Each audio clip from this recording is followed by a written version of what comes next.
দরুদ শরীফ পড়িয়ে জামানে মাঝে মাঝে অনেকে একটু স্মোকিং করে, কথা ঠিক কি না? যার কারণে দরুদ শরীফের দাম কমেনি, আমাদের জামানের দাম কমে গেছে। দরুদ শরীফের দাম আগে যা ছিল এখনো তাই আছে।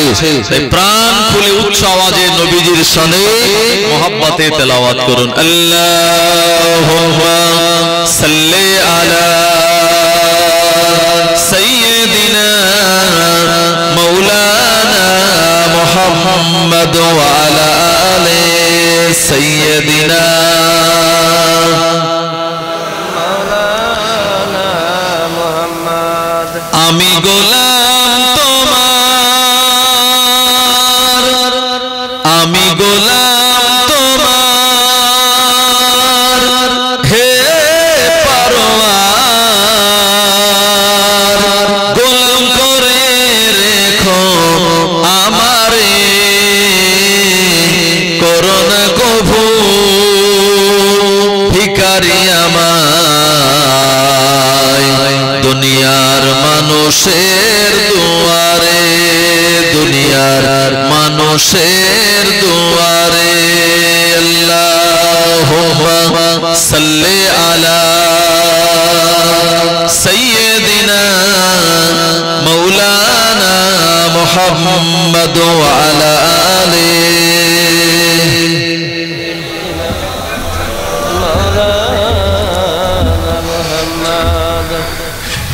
চাঁদ বলে আমি নই তুমি নবী সুন্দর, ফুল বলে সুবাসিত নবীজির অন্তর। জোরে হবে না সুবহানাল্লাহ? চাঁদ বলে আমি নই তুমি নবী সুন্দর, ফুল বলে সুবাসিত নবীজির অন্তর।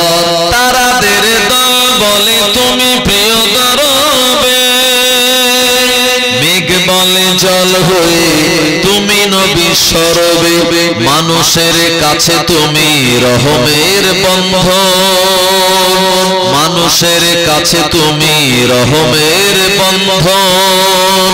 চাঁদ বলে আমি নই তুমি নবী সুন্দর, ফুল বলে সুবাসিত নবীজির অন্তর। রোদ বলে খুশি মনে তুমি নবী শান্তির, শেষ করে দিলে তুমি ছিল যত ভ্রান্তি। রাত বলে নূর ছিল রাসূলের দৃষ্টিতে, দিন বলে তুমি সেরা মাবুদের সৃষ্টিতে। আলোময় করে দিলে পৃথিবীর অন্ধকার, আলোময় করে দিলে পৃথিবীর অন্ধকার। চাঁদ বলে আমি নই তুমি নবী সুন্দর, ফুল বলে সুবাসিত নবীজির অন্তর। লা ইলাহা ইল্লাল্লাহ, জোরে জোরে লা ইলাহা ইল্লাল্লাহ, লা ইলাহা ইল্লাল্লাহ মুহাম্মাদুর রাসূলুল্লাহ। নামাজের ওয়াক্ত হবে যখনই, মসজিদে চলে যাও তুমি তখনই। পেতে যদি চাও সমাধান আজ, পেতে যদি চাও সমাধান আজ, নামাজের কাতারে গিয়ে দাঁড়াও আবার সিজদাতে, সব সমাধানের পাবে খবর সিজদাতে, সব সমাধানের পাবে খবর। লা ইলাহা ইল্লাল্লাহ, জোরে জোরে লা ইলাহা ইল্লাল্লাহ, লা ইলাহা ইল্লাল্লাহ মুহাম্মাদুর রাসূলুল্লাহ সাল্লাল্লাহু আলাইহি ওয়াসাল্লাম।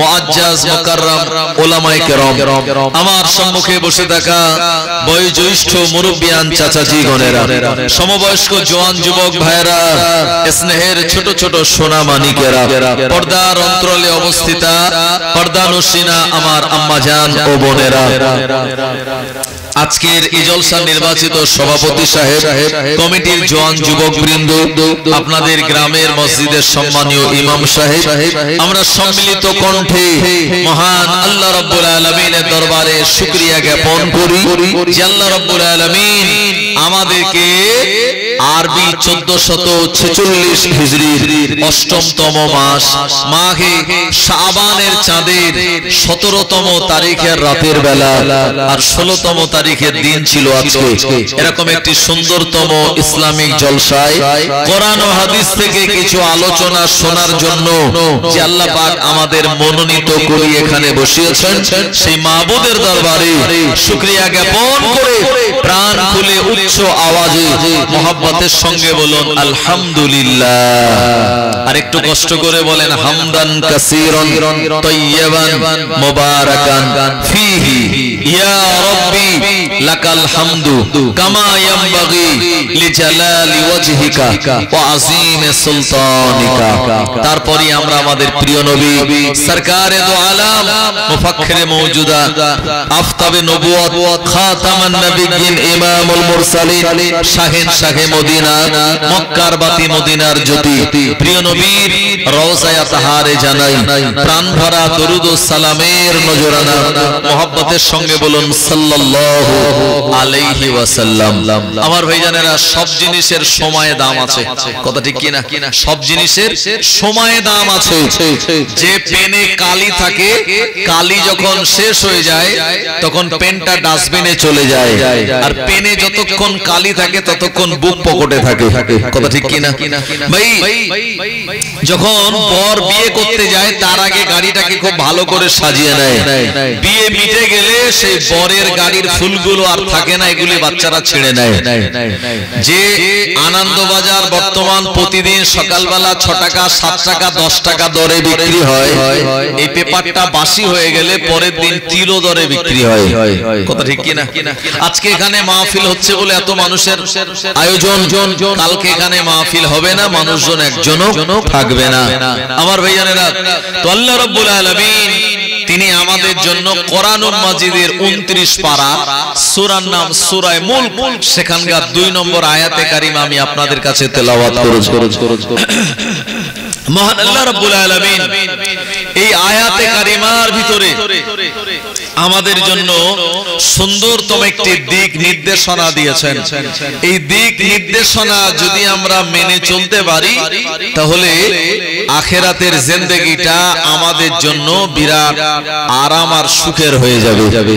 কোরআনুল মাজিদের সূরা মুলকের 2য় আয়াতে আল্লাহ শুনিয়েছেন, আল্লাযী খালাকাল মাউতা ওয়াল হায়াতা লিয়াবলুয়াকুম আইয়ুকুম আহসানু আমালা। আমার আল্লাহ বললেন আল্লাযী, যিনি খালাকা মানে সৃষ্টি করেছেন, মাউতা মানে মৃত্যুকে, ওয়াল হায়াতা মানে জীবনকে, কিসের জন্য জানেন? লিয়াবলুয়াকুম, পরীক্ষার জন্য, আইয়ুকুম আহসানু আমালা। এই জীবনের মরণ পাওয়ার পর এর মাঝখানে কে কত বেশি ভালো আমাল করতে পারে। আমার আল্লাহ রাব্বুল আলামিন আমাদের কাউকে 60 বছর, কাউকে 70, কাউকে 75, কাউকে 80 বছর হায়াত দিবেন। এই হায়াতের মাঝখানে যে ভালো আমালগুলি আমরা করব, এই ভালো আমালের জন্য আল্লাহ পাক আমাদের সামনে আমাদের জীবন ও মরণকে বানিয়েছেন। এই জীবন আর মরণের মাঝখানে কে কতটুকু হায়াত পাবে আমার আল্লাহ রাব্বুল আলামিন এই ব্যাপারে তিনি কাউকে জানিয়ে দেন নাই। কোরআনুল মাজিদে আমার আল্লাহ পাক শুনিয়ে বললেন, ফাইজা জাআ আজালুহুম লা ইস্তাখিরুনা সাআতান ওয়া লা ইস্তাকদিমুন। মরণের নির্ধারিত সময় যখন চলে আসবে, এক মুহূর্ত আগেও যাবে না, এক মুহূর্ত পিছু যাবে না, নির্ধারিত সময় আমাদের ইন্তেকাল হয়ে যাবে।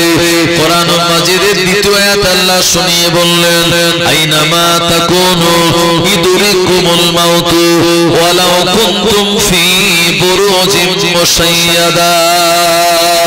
মরণ থেকে তোমরা কেউ পালাতে পারবে না।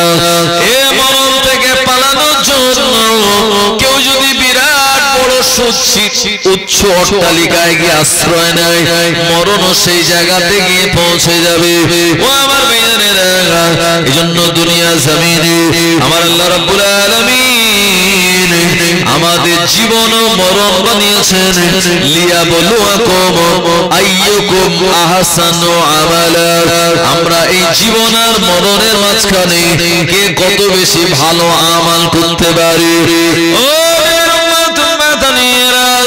এ দুনিয়ার জমিনটা হলো আখিরাতের খেতি বাগান। এখানে যে যেমন ভাবে জীবন যাপন করবে, যেমন ভাবে সওয়াব কামিয়ে নেবে, আখিরাতের জিন্দেগিটা টানার জন্য ওই রকম আরামদায়ক হয়ে যাবে। বশিরাত আল্লামা আমার আল্লাহ রাব্বুল আলামিন জানাকি এই বাংলার মানুষের জন্য বিরাট বড় নিয়ামত করেছিলেন। বশিরাত আল্লামা যতদিন হায়াত পেয়েছিলেন, এই হায়াতের জিন্দেগিতে তিনি প্রথম জীবনে ভালোভাবে পড়াশোনা করা, সঙ্গে সঙ্গে নামাজ কালাম তাসবিহ তাহলিল, আর সেই সঙ্গে সঙ্গে বাংলার মানুষের ঈমান বাঁচানোর জন্য দু হাতে তিনি কিতাব লিখলেন। বশিরাত আল্লামা দুনিয়া জমিনে যখন অসুস্থ হয়ে পড়লেন, আমার ভাইয়ানেরা, ডাক্তাররা থানায় পরীক্ষা করে বলল এত পরিশ্রম যার কারণে শরীরে তার রক্তে যে হিমোগ্লোবিন থাকে এটা শেষ হয়ে গেছে, যার কারণে শরীরটা তার এত দুর্বল। আমার ভাইয়ানেরা, বশিরাত আল্লামাকে কলকাতার এক দামি ডাক্তার ছিল তৎকালীন জামানায়। এই ডাক্তারের নাম হলো ডাক্তার বিধান চন্দ্র রায়। তার চিকিৎসাধীন অবস্থায় বশিরাত আল্লামাকে দেওয়া হলো ওখান থেকে যেন সুচিকিৎসা করতে পারে, কিন্তু না না না, আমার আল্লাহর হুকুম হয়ে গেল বশিরাত আল্লামা বাংলা 1352 সালে কার্তিক মাসের 16 তারিখে জুমার দিন ফজরের নামাজের পর এ দুনিয়ার জমিন থেকে তিনি বিদায় নিয়েছিলেন। ও আমার ভাইয়েরা, বশিরাত আল্লামা এ দুনিয়ার জমিন থেকে বিদায় নেওয়ার আগে আমাদের জন্য ঈমান বাঁচানোর তাগিদে তিনি বাংলা ভাষায় অসংখ্য কিতাবগুলো লিখে গিয়েছেন। এই কিতাবগুলি যদি আমরা আমাদের বাস্তব জীবনে দেখে লাইফে আমরা পড়াশোনা করে চলতে পারি, আল্লাহর কসম করে আমি আপনাদের বলতে পারি বশিরাত আল্লামার কিতাব পড়ে যে জ্ঞান আল্লাহ আপনার ভিতরে দেবে, ওই জ্ঞান নেওয়ার পর আপনার আমার ঈমানটা বরবাদ হয়ে যাবে না। কারণ বর্তমান যুগে প্রিয় নবী সাল্লাল্লাহু আলাইহি ওয়াসাল্লামের আজ থেকে 1500 বছর আগে বলে যাওয়া ওই হাদিসের অনুযায়ী মানুষ সকালবেলা এখন মুমিন হয়, সন্ধ্যাবেলা তারা এমন কিছু কথা বলে যে কথার দ্বারা ঈমান তাদের বরবাদ হয়ে যায়। প্রিয় নবী শুনলেন, প্রিয় নবী আমাদের শুনিয়েছেন বাদিরু বিল আমাল ফিতানান কা কাতিল লাইলি মুসলিমান ইসবিহুর রাজুলু মুমিনান ওয়া ইউমশি কাফিরান ওয়া ইউমশি মুমিনান ওয়া ইসবিহু কাফিরান ইয়াবিউ দীনহু বিআরাজিম মিনাদ দুনিয়া। আল্লাহর নবী তিনি হাদিসের ভিতরে পরিষ্কার শুনিয়ে বললেন, দ্রুত তোমরা নেক আমালের দিকে অগ্রসর হও, কারণ তোমাদের সামনে এমন অতি তাড়াতাড়ি ঘুটঘুটে অন্ধকার সদৃশ্য এক ফিতনার জামানা চলে আসবে, যে জামানায় মানুষ মানুষেরা ইউসবিহুর রাজুলু মুমিনান, সকালবেলা তারা মুমিন হবে, ওয়া ইউমসি কাফিরান, সন্ধ্যাবেলা তারা কাফের হয়ে যাবে, ওয়া ইউমসি মুমিনান, আবার সন্ধ্যাবেলা মুমিন হবে, ওয়া ইউসবিহু কাফিরান, আবার সকালবেলা তারা কাফের হয়ে যাবে। ইয়াবিউদ্দিনহু বিআরাজিম মিনাদ দুনিয়া, অল্প কিছু পার্থিব সম্পদের বিনিময়ে তারা তাদের দিন ইসলামটাকে বিক্রি করে দেবে। ও আমার ভাইয়েরা, ওই নবীর বলে যাওয়া এ জামানা আজকে আমাদের কাছে উপস্থিত। বশিরাত আল্লামা তিনি কলম চালিয়েছেন, কালিমাতুল কুফর নামক কিতাব লিখে। এই কিতাবের ভিতরে পরিষ্কার তিনি জানিয়ে দিলেন কোন কথাগুলি বললে আমাদের সব থেকে দামি জিনিস ঈমান এটা চলে যায়, আর কোন কথা বললে আমাদের ঈমান মজবুত হয়, এক এক করে তিনি আমাদের কাছে জানিয়ে গিয়েছেন। ও আমার ভাইয়েরা, এই সাদকায়ে জারিয়া মূলক কাজ তিনি করে যাওয়ার কারণে বশিরাত আল্লামা দুনিয়া জমিন থেকে বিদায় নিয়েছেন বটে, কিন্তু মানুষ আজও তানার কথা ভোলে নাই। কথা ঠিক কিনা? বশিরাত হুজুর অনেক আগে আমাদের থেকে বিদায় নিয়েছেন, কিন্তু মানুষ আজও আলেম ওলামা দোয়া করার সময় বলে, আল্লাহ বশিরাত আল্লামা রূহ পাকে আপনি সওয়াবটুকু পৌঁছে দিন। বলে কি বলে না?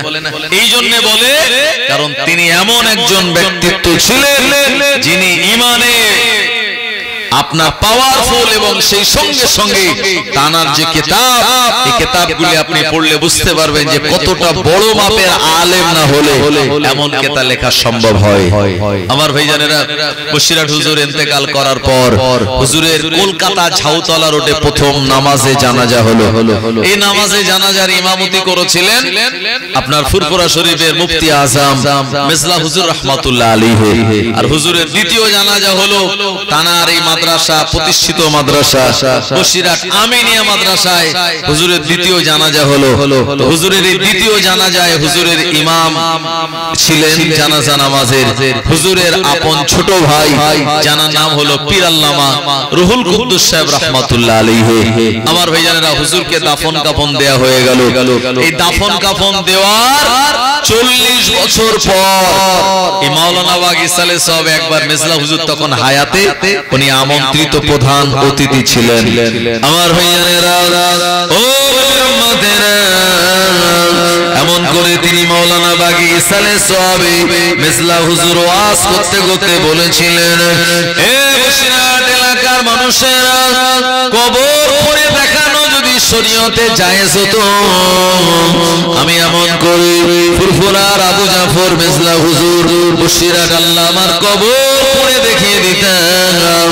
আজ থেকে 40 বছর আগে তানাকে যেভাবে দাফন দেয়া হয়েছে, 40 বছর পর আমার আল্লাহ আজও তানাকে কবরের ভিতরে অক্ষত অবস্থাতেই রেখেছেন। আরো জোরে বলেন সুবহানাল্লাহ। ও জওয়ানেরা, যুবকেরা, আল্লাহর ওলিয়া ওলিয়া যারা হয় এনারা দুনিয়া থেকে পর্দা নেন, তানারা মারা যান না সাধারণ মানুষের মতো। কারণ ওলিয়া ওলিয়াদের ব্যাপারে আমার আল্লাহ রাব্বুল আলামিন কোরআন মাজিদে শুনিয়েছেন, আলা ইন্না আউলিয়া আল্লাহি লা খাউফুন আলাইহিম ওয়া লা হুম ইয়াহজানুন। আমার আল্লাহ বলেন, আলা মানে খবরদার, ইন্না আউলিয়া আল্লাহ, নিশ্চয়ই যারা আল্লাহর ওলি বান্দা, লা খাউফুন, তাদের কোনো ভয় নাই, ওয়া লা হুম ইয়াহজানুন, এবং জীবনে কোনোদিন তারা দুশ্চিন্তাগ্রস্ত হন না। একবার প্রাণ খুলে বলুন সুবহানাল্লাহ। এই ওলিয়া উলিয়াদের কোনোদিন ভয়ও লাগে না, আর দুশ্চিন্তাও হয় না। আল্লাহ ছাড়া দুনিয়ার কোন শক্তির কাছে তারা মাথা নত করে নাই। এই কারণে আমার আল্লাহ তাদের সম্মান আর ইজ্জতকে বাড়িয়ে দিয়েছিলেন। জোরে বলো, আরো জোরে বলেন। আমাদের ইমামকে, আমাদের ইমাম হলেন ইমামে আযম নোমান বিন সাবিত রাহমাতুল্লাহ আলাইহি। এজন্য আমরা মাযহাবে হানাফি, কথা ঠিক কিনা? আপনি হানাফি হানাফি মাযহাবের বলি তো আপনি নাভির নিচে হাত বাঁধেন। আমরা এই যে তারাবি নামাজ পড়ি 20 রাকাত, আমরা মাযহাব মানি বলি, আমরা বেতের নামাজটাকে ওয়াজিব বলি, 3 রাকাত পড়ি। ও মুসলমানেরা, যারা মাযহাব মানে না এরা কিন্তু 8 রাকাত তারাবি পড়ে। বেতের নামাজকে তারা নফল নামাজ বলে 1 রাকাত পড়ে। শুধু তাই নয়, তারা বুকের উপরে হাত বাঁধে, কথা ঠিক কিনা? ইমাম একবার ওয়ালা দলিন বললে জোরে আমিন বলে চিৎকার দেয়। ও আমার ভাইজানেরা, আমরা হলাম ইমাম মানা মুসলমান, এজন্য আমরা মাযহাবে হানাফি। हमको नबी मिला तो रहमतल लिल आलमीन मिला, और इमाम मिला तो इमाम आज़म नौमान बिन साबित मिला, ओली मिला तो गौसुल आज़म मिला, और पीर मिला तो मुजद्दिद ज़मान मिल गया। जरे बोलें सुभान अल्लाह। ओ चार इमामेर एक इमाम, इमाम आज़म अबू हनीफा रहमतुल्लाह अलैहि এত বড় আল্লাহর ওলি বান্দা ছিলেন। জানার ইন্তেকালের ঘটনা শুনলে আপনি অবাক হবেন, আমার আল্লাহ তাআলাকে কেমন ইজ্জতের মৃত্যু দিয়েছিলেন। আমার ভাইজানেরা, এমন করে ইমামে আযম আবু হানিফা রাহমাতুল্লাহ আলাইহি 80 হিজরিতে তিনি দুনিয়ার ইরাকের কুফার জমিনে জন্মগ্রহণ করেছিলেন। 70 বছর হায়াত পেয়ে 150 বছর বয়সে জালিমের কারাগারে হুজুরের ইন্তেকাল হয়ে গেল। এমন করে আল্লাহর ওলি ইমামে আযম আবু হানিফা রাহমাতুল্লাহ আলাইহি একটানা 40টা বছর তিনি এশার ওযুতে ফজরের নামাজ আদায় করেছিলেন। জোরে বলুন, এশার ওযুতে যিনি ফজরের নামাজ আদায় করলেন 40 বছর, তার মানে রাতের বেলা 40টা বছর তিনি ঘুমাননি। আমার ভাইজানেরা, শুধু তাই নয়, ইমামে আযম আবু হানিফা রাহমাতুল্লাহ আলাইহি যিনি একটানা 30টা বছর নফল রোজা রেখেছিলেন। সারা বছরে 5 দিন রোজা রাখা হলো হারাম, 2টো ঈদের দিন আর বকরি ঈদের পরে আরো 3 দিন, এই 5টা দিন বাদ দিয়ে একটানা 30 বছর তিনি নফল রোজাগুলি আদায় করেছিলেন। 11 মাস রমজানের ফরজ রোজা আরো 1 মাস আদায় করলেন। ও আমার ভাইজানেরা, ইমামে আযম আবু হানিফা রাহমাতুল্লাহ আলাইহি কে আমার আল্লাহ এত ইলম দিয়েছিলেন। প্রিয় নবী তানার জন্য ভবিষ্যৎবাণী করেছিলেন। নবী আমার মদিনার মসজিদে বসে বসে পূর্ব দিকে তাকে একটা লম্বা শ্বাস নিলেন। এরপরে নবীজি মুচকি হাসি দিলেন। আল্লাহ নবী সাহাবীরা বললেন, হুজুর আপনি পূর্ব দিকে তাকিয়ে লম্বা একটা শ্বাস নিয়ে কেন মুচকি হাসি দিলেন? প্রিয় নবী সাহাবীরা একথা নবীকে যখন জিজ্ঞাসা করলেন, নবীজি বললেন, হে আমার সাহাবীরা, এই পূর্ব দিকে আমার এমন একজন উম্মতের আবির্ভাব হবে জানার দ্বারা আমার আল্লাহ ইসলামকে সম্মানিত করবে এবং আমার উম্মতের ভিতরে তার মর্যাদা অনেক বেশি হবে এবং দ্বীনের সঠিক জ্ঞান আল্লাহ তাআলা দেবে, আর এই জ্ঞানগুলি তিনি মানুষের মাঝে বিতরণ করবে। আরো জোরে বলেন সুবহানাল্লাহ। ইমামে আযমকে আল্লাহ এত জ্ঞান দিয়েছিলেন। ভাই সে জামানার একজন ইহুদি আসলো, ইহুদি এসে ইমামে আযমের জামানার একজন বাদশাকে বলল, বাদশা আমার 3টে প্রশ্ন, কিন্তু আমার এই 3 প্রশ্নের কেউ জবাব দিতে পারে না, আর আমিও ঠিকঠাক জবাব পাইনি।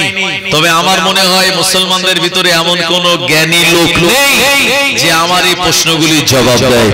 বাদশা তো রেগে আগুন, বলে বলো কি মুসলমানদের ভিতরে এরকম কোন জ্ঞানী লোক নেই বলছো? বলো কি তুমি, মুখ সামলে কথা বলো। অবশ্যই ইসলামের ভিতরে বড় বড় আলেম আছে যারা তোমার এই প্রশ্নের জবাব দেবে।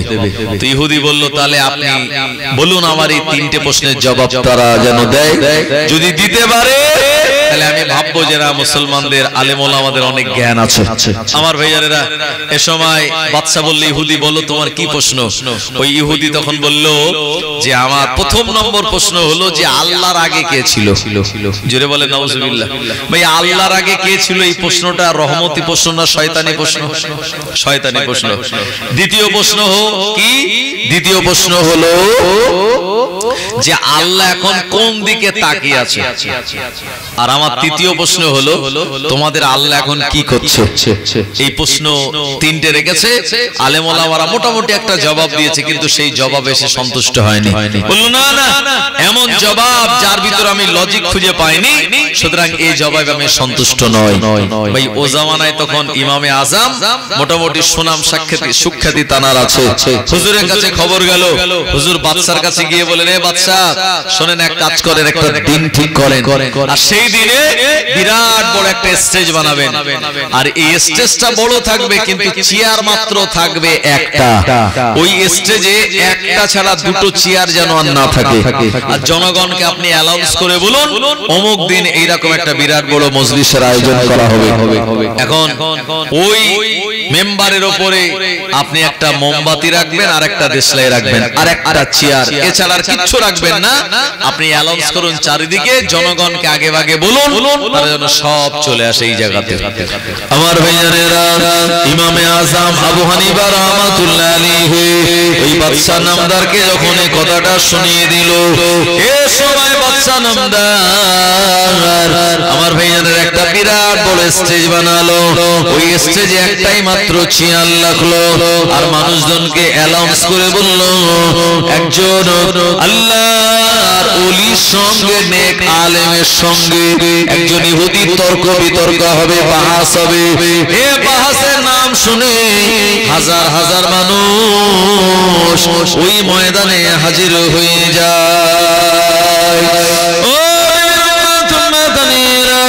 এ সময় জনগণ তারা সবাই চলে আসলো, আর ওই ইহুদিদের পণ্ডিত আলেম এও আগে আগে চলে আসলো। আর আগে সে স্টেজের উপরে বসে, স্টেজে যে একটা চেয়ার ছিল, ওই একটা চেয়ার সে দখল করে বসে গেল। আপনাদের স্টেজে যেমন অনেকগুলো চেয়ার, ওই একটা চেয়ার সেখানে, ওই একটা চেয়ারে সেই লোকটা মানে ইহুদিদের যে পণ্ডিত, সে ওই একটা চেয়ারে বসে গেল। আর ইমামে আজমের একটু আসার কথা তাড়াতাড়ি, কিন্তু হুজুর এসছে লেটে, সবাই একটু বিচলিত। এমন সময় ইমামে আজম তিনি স্টেজে উঠেই ওই ইহুদি প্রশ্ন করবে। ইহুদি প্রশ্ন করার আগে ইমামে আজম বলছেন, ও ইহুদিদের পণ্ডিত, তুমি আগে আমার প্রশ্নের উত্তর দাও। আর জনগণ ইমামে আজমকে দেখে সব একটু অক্সিজেন পেয়ে গেল যে এমন একজন বড় আলেম চলে এসেছে, নিশ্চয়ই ইহুদিদের পণ্ডিতকে হারিয়ে দেবে। আমার ভাইজানেরা, এ সময় ইমামে আজম বললেন যে আমাকে প্রশ্ন করার আগে তুমি আমার একটা প্রশ্নের জবাব দাও, তাতে আমি বুঝতে পারবো তোমার জ্ঞান কতটা। ইমামে আজম বললেন, বলো, যে প্রশ্ন করে তার জ্ঞান বেশি না উত্তর যে দেয় তার জ্ঞান বেশি? এখন যে লোকটা ইহুদিদের পণ্ডিত, সে বলে ফেলেছে উত্তর যে দেয় তার জ্ঞান বেশি। ইমামে আজম বললেন, উত্তর যে দেয় তার জ্ঞান যদি বেশি হয়, তাহলে জ্ঞানী লোক হিসাব অনুযায়ী চেয়ারে বসবে। তাহলে আমি যেহেতু তোমার প্রশ্নের উত্তর দেব, তাই আমি তোমার থেকে জ্ঞানী তোমার কথা অনুযায়ী, তাই ওই চেয়ারটা আমার জন্য ছেড়ে দাও, আর তুমি যেহেতু প্রশ্ন করবে তাই নিচে বসে। এখন সেই ইহুদি বুঝতে পারেনি যে এই কথাটা বললে পরে ইমামে আজম আমায় চেয়ার থেকে নামিয়ে নিচে বসাবে। যদি বুঝতে পারতো তাহলে হয়তো বলতো যে না, যে প্রশ্ন করে তার জ্ঞান বেশি। কারণ যেহেতু নিজের উত্তরেই নিজেই ফেসে গেছে, তাই সে অনিচ্ছা থাকা সত্ত্বেও নিচে বসলো, আর ইমামে আজম এই চেয়ারটা দখল করলেন। ভাই ইমামে আজম যে চেয়ারে বসলেন, জনগণ ব্যাপক অক্সিজেন পেয়ে গেল। তাদের ভিতরে একটা আনন্দের জোয়ার আসলো যে আমাদের যে ইমাম, উনি ইহুদিদের পণ্ডিতকে নিচে বসে, হুজুর এখন চেয়ারে বসেছে। সঙ্গে সঙ্গে একটা তাকবীরের আওয়াজ হলো, নারে তাকবীর, আল্লাহু আকবার। এই আওয়াজে আকাশ বাতাস একেবারে মুখরিত হয়ে গেল। এখন ওই বাদশাও দেখছে, আরো লোকজন যারা আছে তারা সব দেখছে। ইমামে আজম চেয়ারে বসে বলছেন, বলো তোমার কি প্রশ্ন? ইহুদি বলল, আমার প্রথম নম্বর প্রশ্ন হলো আল্লাহর আগে কে ছিল? ইমামে আজম আবু হানিফা রাহমাতুল্লাহ আলাইহি বললেন, এই ইহুদিদের পণ্ডিত 1 থেকে 10 পর্যন্ত তুই গুণ। ও গোনা শুরু করলো 1 2 3 4 5 6 7 8 9 10 বললো থেমে যা। এবারে উল্টো গোনা শুরু হলো 10 9 8 7 6 5 4 3 2 1 বলে থেমে গেল। বললো না না না, আরো তো যাও। বললো 1 এর আগে তো কেউ নেই, শূন্য ছাড়া। আর 1 এর আগে যে শূন্য, ও শূন্যের তো কোনো দাম নাই। ইমামে আজম আবু হানিফা রাহমাতুল্লাহ আলাইহি বললেন, আমার আল্লাহ হলেন এক, আমার আল্লাহর আগে কেউ নাই। বলেন সুবহানাল্লাহ। এই জবাব দেওয়ার পর ইহুদিদের ওই পণ্ডিত বলল, এই প্রশ্নটা এর আগে অনেক আলেমকে করেছি, কিন্তু প্র্যাকটিক্যাল এত সুন্দর করে তুমি তার জবাব দিয়ে দিলে, এই জবাবে আমি খুশি হয়ে গেলাম। ইমামে আজম বললেন, বলো বলো তোমার দ্বিতীয় প্রশ্ন কি? এখন ওই লোকটা ইহুদিদের পণ্ডিত বলছে, আমার দ্বিতীয় প্রশ্ন হলো, তোমাদের আল্লাহ এখন কোন দিকে তাকিয়ে আছে? ও আমার ভাইয়েরা, আমার আল্লাহ হলেন ইন্নাল্লাহা আলা কুল্লি শাইইন কাদির, আমার আল্লাহ সর্বশক্তিমান, একই টাইমে সব দিকে দেখেন। এমন সিম্পল করে বললেও তো বুঝবে না। ইমামে আজমের সময় স্টেজে যে মোমবাতি ছিল, এই মোমবাতিটা দেশলাই দিয়ে ধরিয়ে দিল। এরপরে মোমবাতি জ্বলতে লাগলো। ইমামে আজম মোমবাতি দেখিয়ে বলল, এই ইহুদিদের পণ্ডিত, এখন তুমি বলো এই মোমবাতির আলোটা কোন দিকে পড়ছে? ইহুদিদের পণ্ডিত বলল, চারিদিকে একই রকম ভাবে এর আলো পড়ে। ইমামে আজম বললেন, আমার আল্লাহ হলেন এমন ক্ষমতাময় আল্লাহ, যিনি একই টাইমে সব দিকে তার কুদরতি নজর দিয়ে দেখে। আরো জোরে বলেন সুবহানাল্লাহ। প্র্যাকটিক্যালে এমন উত্তর পেয়ে ইহুদিদের পণ্ডিতটা খুশি হয়ে গেল। এরপর ইমামে আজম বললেন, বলো বলো তোমার 3 নম্বর প্রশ্ন কি? ইমামে আজম যখন দ্বিতীয় নম্বর প্রশ্নটা বলে দিয়েছে, জনগণের ভিতরে একটা পাওয়ার বেড়ে গেল, তাদের ভিতরে খুশির জোয়ার।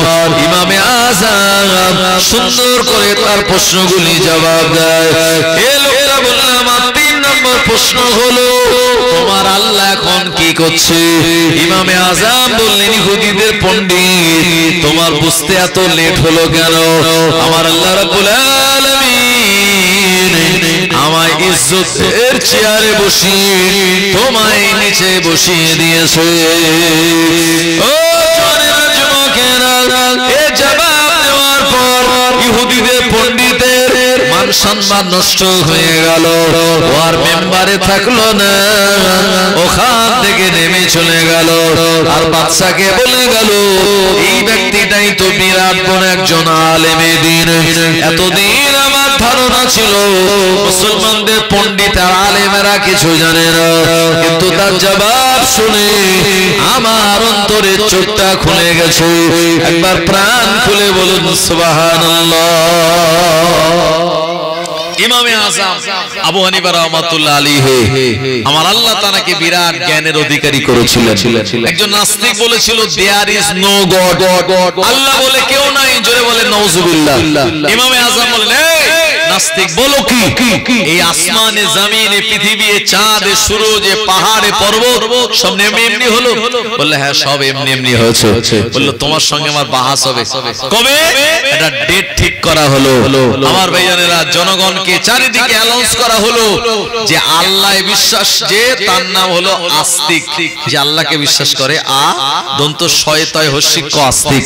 আর যে আল্লাহরে বিশ্বাস করে না, সে হলো নাস্তিক, কোন ধর্মেই মানে না। আর ওই নাস্তিক বলল সব এমনি এমনি হয়েছে, আর ইমামে আজম বললেন না, সব আল্লাহ পাক বানিয়েছেন। এইটার উপরে বাহাস হবে। আর বাহাস মানে তো লোকজন জলসা থেকে এমনি বেশি, অনেক লোকজন হাজির হয়ে গেল, সেখানে একটা স্টেজ করা হলো। আর ওই যে নাস্তিক সে আগে ভাগে সকাল সকাল চলে এসেছে, আর ইমামে আজমের যে টাইমে যাওয়ার কথা সেই টাইম থেকে হুজুর ইচ্ছা করে একটু লেট করে গেছে। ভাই আমার এখানে আসার কথা ছিল 9টায়, আমি ঠিক 9টায় মাশাআল্লাহ ঢুকে গেছি, আল্লাহ নিয়েছে আমায়। আমার ভাইয়ানেরা, এখন আমার আসার কথা 9টায়, আমি যদি এখানে 10টায় আসি কমিটির লোক রেগে যাবে কি যাবে না, যে হুজুরের কোনো কাণ্ডজ্ঞান নেই, হুজুরের আসার কথা 9টায় আর এসেছে 10টায়। সুতরাং ইমামে আজম ইচ্ছা করে একটু দেরি করে গেছে, কারণ তারা দেরি করার পিছনে যুক্তি আছে। জোরে বলেন সুবহানাল্লাহ। এখন সেই নাস্তিক আগে আগে এসে খালি রাস্তার দিকে তাকাচ্ছে যে আমার সঙ্গে বাহাস করবে, তিনি কোথায়, তিনি তো এখনো আসেনি। আর জনগণ সবাই রাস্তার দিকে তাকাচ্ছে যে ইমামে আজম কখন আসবে। আমার ভাইজানেরা, জনেরা, যুবকেরা, ও উম্মতেরা, ইমামে আজম আবু হানিফা রাহমাতুল্লাহ আলাইহি সময় দেরি করে তিনি ওই মজলিসে পৌঁছালেন। নাস্তিক রেগে গিয়ে বলল, এ ইমাম নোমান বিন সাবিত, কি ব্যাপার, কেমন তোমার জবান, আসার কথা এই সময় এতটা লেট কেন? ইমামে আজম আবু হানিফা রাহমাতুল্লাহ আলাইহি বলেছিলেন, এ নাস্তিক, আমার বাড়ি থেকে এই পর্যন্ত আসছে একটা নদী পড়ে, ওই নদীটার পরে আমি এসে দেখলাম কোন নৌকা নাই, নদীটা পার হওয়ার জন্য কোন ব্রিজ নাই।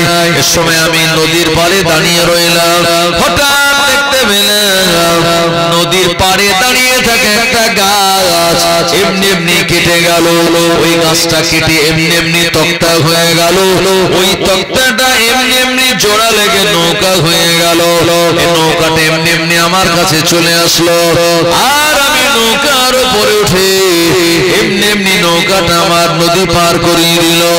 এই কারণে আসতে আমার একটু লেট হয়ে গেল। এই কথা যেই বলছে, ওই নাস্তিক বলল, তোমার মতো পাগল কে কেউ আছে? না না না, একটা গাছ থেকে এমনি এমনি কেমন করে নৌকা হতে পারে?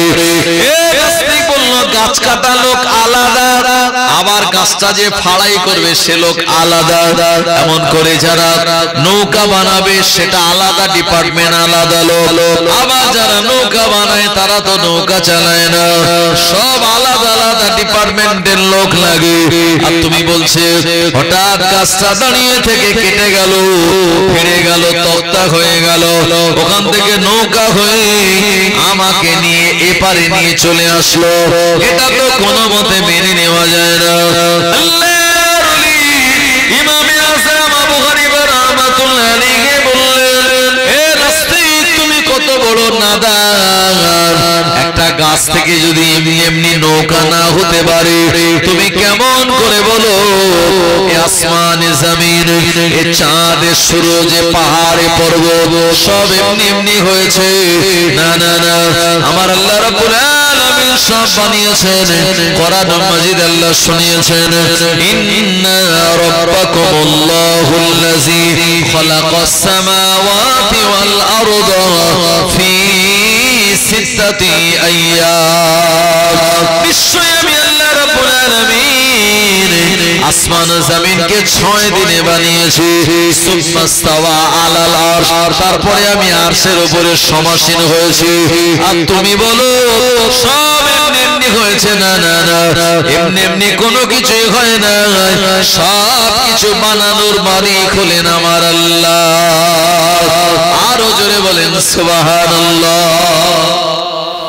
ইমামে আজম আবু হানিফা রাহমাতুল্লাহ আলাইহির জামানায় আর একটা ঘটনা ঘটেছিল যে তানার ইলম কত, এটা বোঝানোর জন্য আমি আপনাদেরকে বলছি। ইমামে আজমের জামানায় একটা ঘটনা হলো, ওই একই পরিবারের 2 মেয়ের বিয়ে হবে, একই পরিবারের 2 মেয়ের বিয়ে হবে, আর যাদের সঙ্গে বিয়ে হবে অন্য গ্রামে একই পরিবারের 2 ছেলের সঙ্গে, তার মানে ভাই ভাই, ভাইরা ভাই, আর বোন বোন, তারা যা, শরীয়তে এটা জায়েজ আছে। কিন্তু যদি কেউ মনে করে যে একই পরিবারের বা একই পিতার দুই বোনকে আমি বিয়ে করব, শরীয়তে এটি একই সঙ্গে বিয়ে করা হারাম। তবে আপনার স্ত্রী যদি ইন্তেকাল করে, স্ত্রীর অবর্তমানে আপনি আপনার স্ত্রীর বোনকে বিয়ে করতে পারেন, কিন্তু একত্রে এক জায়গায় করা এটি হলো হারাম। আমার ভাইয়ানেরা, এখন কিন্তু দুই ভাই যদি মনে করে আমরা দুই ভাই এই বাড়ির দুই মেয়েকে বিয়ে করব, শরীয়তে তাও জায়েজ আছে। এখন একই গ্রামের দুই ছেলে আর একই গ্রামের একই বাড়ির দুই মেয়ে, তাদের সঙ্গে দেখে শুনে বিবাহ শাদী হলো। এটা ইমামে আজমের জামানায় ঘটেছিল। আমার ভাইয়ানেরা, তার জীবনী পড়ে আপনি দেখতে পাবেন। এখন যখন একই পরিবারে দুই মেয়ে, একই পরিবারে দুই ছেলে, ও জামানায় কিন্তু ছেলে মেয়ে দেখতে যেত আব্বা মা, আব্বা দেখতে যেত, চাচা দেখতে যেত। আমার ভাইয়ানেরা, গার্জিয়ানরা যদি পছন্দ করত, ছেলেও আর দ্বিমত হতো না। আর এখন তো উল্টো, আগে ছেলেরা বন্ধু বান্ধব নিয়ে দেখে আসে ছেলে, তারপরে যদি পছন্দ হয় আব্বার খবর দেয়, অনেকে আব্বারও খবর দেয় না, মোটামুটি বন্ধু বান্ধব নিয়ে বিয়ে শাদী করে নেয়। এখন ও জামানায় বাপ চাচা দেখে যা দেবে সেটাই তারা বিবাহ করবে বা মেনে নেবে। এখন এই একই বাড়ির দুই ছেলে বিয়ে করেছে অন্য গ্রামের একই বাড়ির দুই মেয়েকে, বিয়ে শাদী হয়ে গেল। বিয়ে শাদীর শর্ত হলো ইজাব আর কবুল, আর খুতবা পড়াটা হলো ওয়াজিব। আমার ভাইজানেরা, খোরমা খেজুর এগুলি ওই মজলিসে বিতরণ করা হলো সুন্নাত। এখন এই বিয়ে শাদী হয়ে যাওয়ার পরে তারা এক বাড়িতে যখন দুই বোনকে এনেছে, তারা কিন্তু আদেও জানে না যে কার সঙ্গে কার বিয়ে হয়েছে। এখন বাসর ঘর যখন হলো, দেখা গেল তারা আপন আপন নির্জন বাস তারা গ্রহণ করলো। সকাল যখন হয়েছে, এই সকাল বেলা আমার ভাইজানেরা, ছেলের যে আব্বা তার মাথা খারাপ, কারণ সকালবেলা ছেলের আব্বা দেখলো আমার বড় ছেলের সঙ্গে ওই বাড়ির বড় মেয়ের বিয়ে হয়েছিল, আর আমার ছোট ছেলের সঙ্গে ওই বাড়ির ছোট মেয়ের বিয়ে হয়েছিল। তাদের যে নির্জন বাস হলো, বাসর ঘর হলো, এটা আলাদা আলাদা হয়ে গেছে। মানে বাড়ির বড় ছেলের সঙ্গে ও বাড়ির ছোট মেয়ের বাসর ঘর হয়েছে, আর এ বাড়ির ছোট ছেলের সঙ্গে ও বাড়ির বড় মেয়ের বাসর ঘর হয়েছে। বুঝতে পারছেন ব্যাপারটা? না জটিল। হ্যাঁ, ভাসুর ভাদ্রবউ। আমার ভাইজানেরা, এই সম্পর্কটা হারাম, কারণ যার সঙ্গে বিয়ে হয়েছে সেই হলো বৈধ বিবি, আর বিয়ে যার সঙ্গে হয়নি সে তো বিবি নয়। সুতরাং এইরকম একটা বিরাট বড় ভুল কাজ হয়ে গেল, এবং এটা সকালবেলা দেখতে পেল ওই ছেলের আব্বা।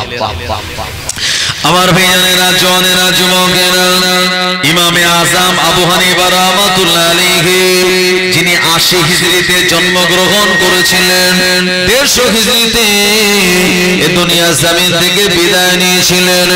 আমার আল্লাহ তাআলা 70 বছরের হায়াত দিয়েছিলেন। ও নবীর উম্মত উম্মাদানিরা, ছেলের আব্বা সকালবেলা এমন ঘটনা প্রত্যক্ষ করে তার মনে হলো, হায় রে হায়, সর্বনাশ হয়ে গেল, বিরাট বড় গুনার কাজ হয়ে গেল, অসাবধানতা বশত এমন একটা গোলমাল হয়ে গেল। ও জামানার আলেমে দ্বীন, জানার নাম হলো সুফিয়ান সাওরী রাহমাতুল্লাহ আলাইহি। ও জওয়ানেরা, যুবকেরা, ওই সুফিয়ান সাওরী রাহমাতুল্লাহ আলাইহির কাছে ছেলের আব্বা গিয়ে ঘটনা সব খুলে বলল, হুজুর, আপনি একজন বড় মাপের আলেম, আমার ছেলে দুটির বিবাহ হওয়ার পর এরকম একটা সমস্যার ভিতরে পড়েছে, হুজুর, আপনি এর সমাধানটা বলে দিন। সুফিয়ান সাওরী বলেছিলেন, এর সমাধান করতে গেলে এখন মোটামুটি 3 মাসের মতো সময় লাগবে, এবং এটা একটা জটিল প্রক্রিয়া, এটা অনেক কিতাবপত্র দেখে এর মসলা বার করা লাগবে, আর এটা সহজে সমাধান হওয়ার বিষয় নয়। তোমার সন্তান দুটি তো জিনার কাজে লিপ্ত হয়ে তার গুনাহ হয়ে গেল। আমার ভাইজানেরা, সুফিয়ান সাওরী রাহমাতুল্লাহ আলাইহির কাছ থেকে এমন উত্তর পাওয়ার পর ছেলের আব্বার মনটা বড় খারাপ হয়ে গেল। ছেলের আব্বা এই সময় চিন্তা করে, এই মসলার মীমাংসার জন্য, সমাধানের জন্য কোন জায়গায় আমি কার কাছে যাই।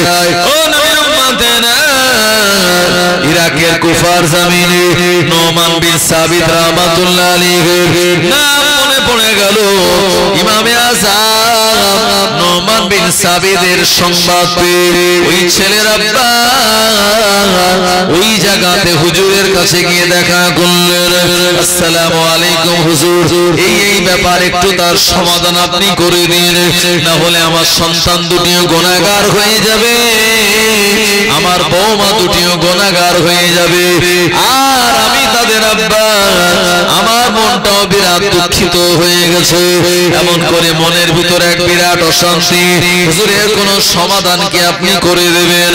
আল্লাহর বান্দা ইমামে আযম নোমান বিন সাবিত রাহমাতুল্লাহ আলাইহি বলেছিলেন, হে আল্লাহর বান্দা, এটা এমন একটা মাসলা, এর মীমাংসা দূরে দাঁড়িয়ে দূরে বসে করা সম্ভব নয়।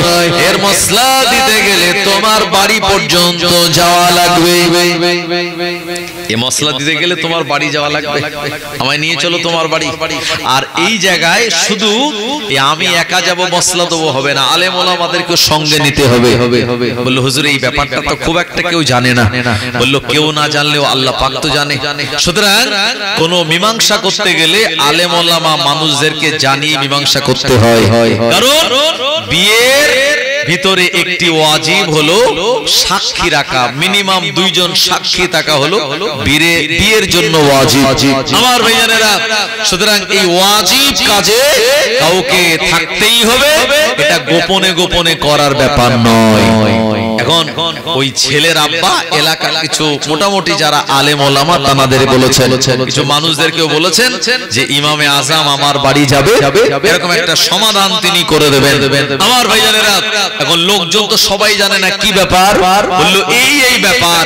লোকজন বলল বাপরে এমন একটা জটিল সমস্যা, এটা এই ইমাম নোমান বিন সাবিত কিভাবে পারবে, আর এটা কি করি বা সম্ভব?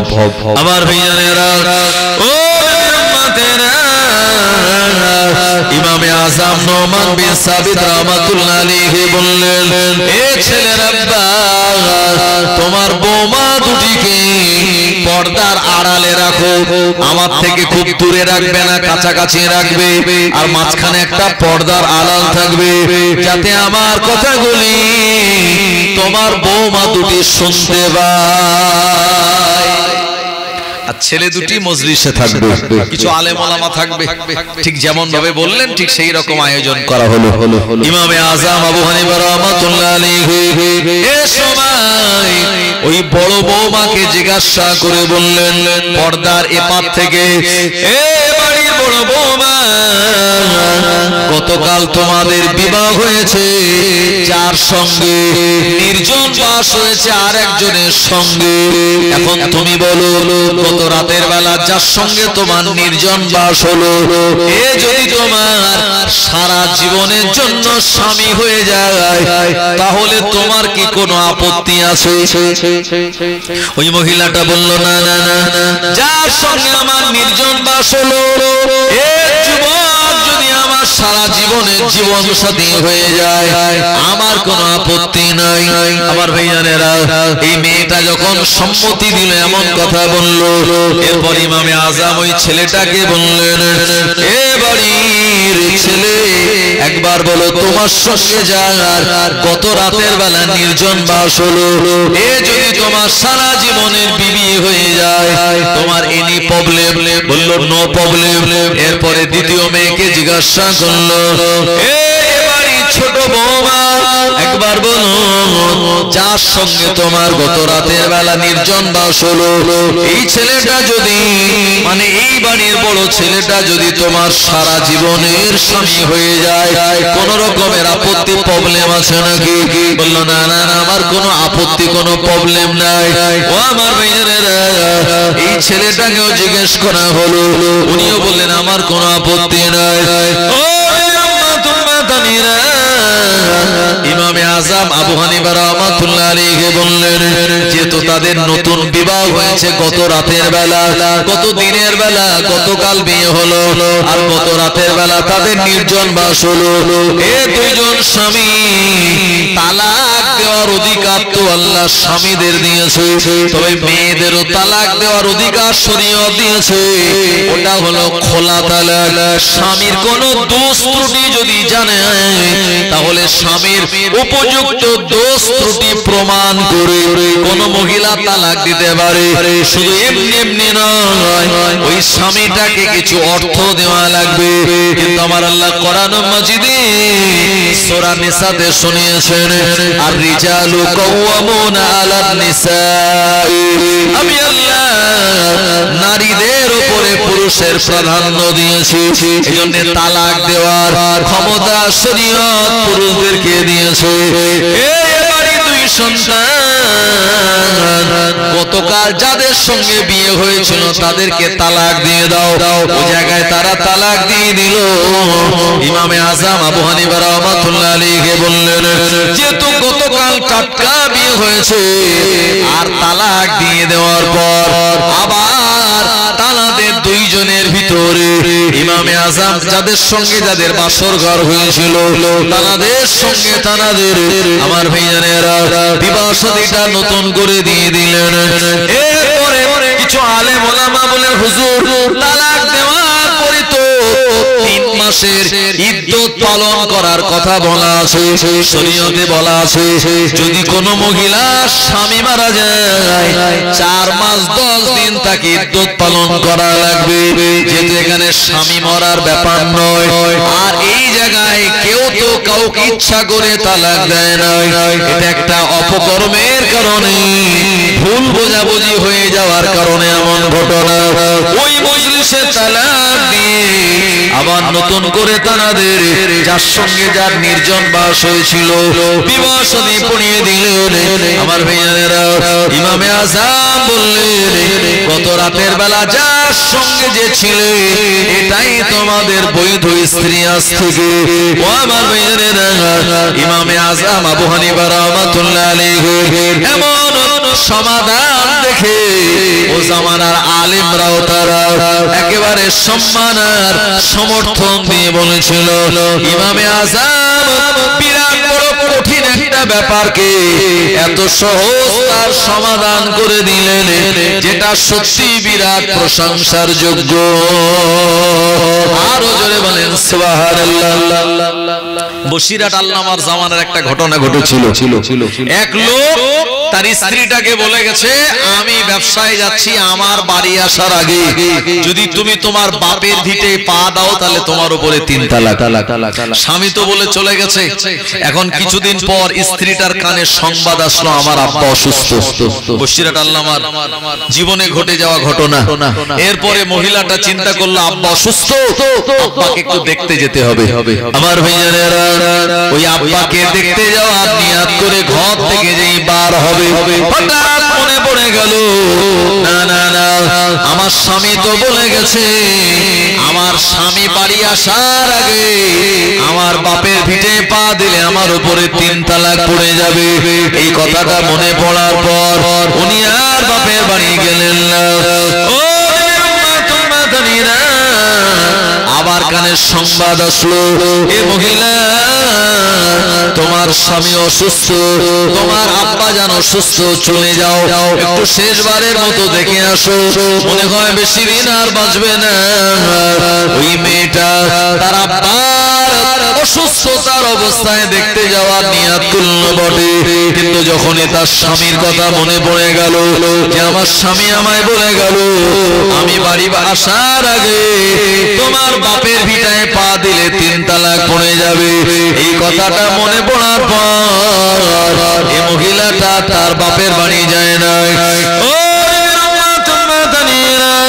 ও সোনা মালিকেরা, এমন করে কিছুদিন পেরিয়ে যাওয়ার পর হঠাৎ ওই মহিলার কানে সংবাদ আসলো, এ মহিলা তোমার আব্বা জান এতদিন অসুস্থ থাকার পর এখন তিনি ইন্তেকাল করেছেন, আর দুনিয়াতে হায়াতে নাই। ওই মহিলা ওই মেয়েটা আব্বা জানের মরণের কথা শুনে ইন্না লিল্লাহি ওয়া ইন্না ইলাইহি রাজিউন পড়ে আর ঘর থেকে বেরিয়ে পড়লো আব্বার চেহারা মরা মুখটা দেখার জন্য।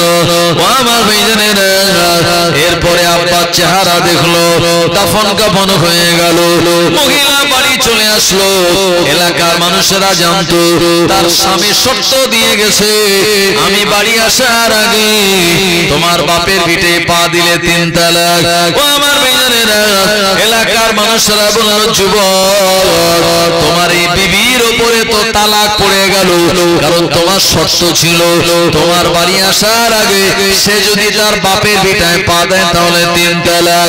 সুতরাং এই বিবিকে নিয়ে ঘর করা যাবে না, এই বিবি তো তালাক হয়ে গেল।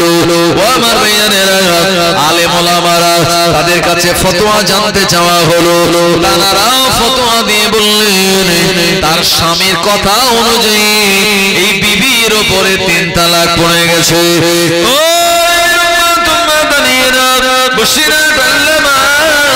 তখন হায়াতে হুজুরের কাছে মসলাটা গেল, এই মসলাটা যাওয়ার পর বশিরাত আল্লামা শুনে বললেন ওই মহিলার উপরে তালাক পড়ে না।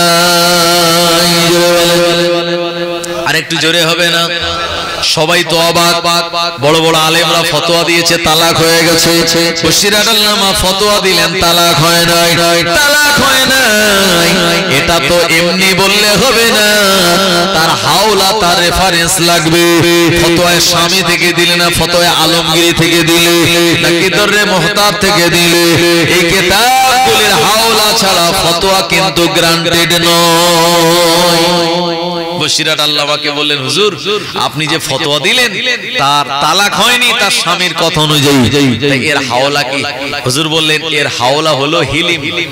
একটা হচ্ছে ইলিম মানে জ্ঞান, আর হিলিম হলো মানে আউট নলেজ। আমার ভাইজানেরা, এই আউট নলেজ, কমন সেন্স যে জ্ঞান, এই জ্ঞান যদি থাকে তাহলে কোন মসলা দেওয়ার আগে সে কথাটা কিভাবে বলেছে, কি তার ফাঁক ফোকর আছে, এই তরিকার মাধ্যমে আপনার এই যে হিলিমের মাধ্যমে সে জানতে পারবে। জোরে বলেন সুবহানাল্লাহ। বশিরাত আল্লামা বলেন, শোনো এই ফতোয়া দিলাম তালাক হয়নি, কেন হয়নি জানো? কারণ তার স্বামী বলে গেছে যে আমি বাড়ি আসার আগে তোমার বাপের ভিটায় পা দিলে তুমি 3 তালাক। আসলে এর আব্বা যে কদিন জীবিত ছিল সে কিন্তু তার বাপের ভিটায় পা দেয়নি, মানে আব্বাকে দেখতে যায়নি। তার আব্বা যখন মারা গেল তখন গেল আব্বাকে দেখতে। আর শরীয়ত অনুযায়ী যখন কোনো মানুষ মারা যায় সম্পত্তি তার নিজেরা থাকে না, ওটা তার ওয়ারিসদের ছেলে মেয়েদের হয়ে যায়। আর যখন তার আব্বা মারা গেছে ওই সম্পত্তির অংশীদার ওই মেয়েটাও হয়ে গিয়েছিল, তাই সে তার বাপের ভিটেই পা দেয়নি, সে তার ভাইদের ভিটে আর নিজের ভিটেই পা দিয়েছিল। এই জন্য স্বামীর শর্ত অনুযায়ী তালাক হয়নি। জোরে বলেন সুবহানাল্লাহ। আলেমরা অবাক, আলেমরা বলল এত সূক্ষ্ম ব্যাপার তো আমরা চিন্তা করি না। বশিরাত আল্লামাকে আমার আল্লাহ এইরকম বড় নেয়ামতের আলেম তানায় বানিয়েছিলেন। শুধু ইলম নয়, ইলমে জাহিরি, ইলমে বাতিনি, ইলমে লাদুনি এবং হিলিম আমার আল্লাহ তানার ভিতরে দান করে দিয়েছিলেন। আরো জোরে বলেন সুবহানাল্লাহ। বশিরাত আল্লামার জীবনী পড়লে আপনি পেয়ে যাবেন তিনি একটি সময় জলসা করার জন্য যাচ্ছেন, দিনের বেলায় বেরিয়েছেন সকাল সকাল। ও আমার ভাইজানেরা, এই জলসাটা ছিল নদী পেরিয়ে, নদী পেরিয়ে জলসা। তো হুজুর একটু সকাল সকাল বেরিয়েছেন, যেহেতু নদী পেরিয়ে জলসা অনেকটা রাস্তা যেতে হবে। তো বশিরাত আল্লামা তিনি নৌকায় উঠে দেখছেন যে প্যাসেঞ্জার তখনও আসেনি। এই প্যাসেঞ্জার পরিপূর্ণ ফুল হবে তারপরে নৌকাটা ছাড়া হবে। হুজুর চিন্তা করছেন যে আমি সারাদিন এই কিতাবপত্র লিখি, রাতের বেলা ওয়াজ ও নসিহত করি, তো আমার একটুখানি রেস্ট নেওয়ার দরকার, আমার একটু বিশ্রাম নেওয়ার দরকার। তো বশিরাত আল্লামা তখন ওই নৌকার মাথার দিকে একটা সাইডে গিয়ে একটুখানি তিনি বিশ্রাম করার নিয়েতে এই ডান কানের নিচে তিনি তানার এই ডান হাতটা দিয়ে একটু ঘুমিয়ে পড়েছেন।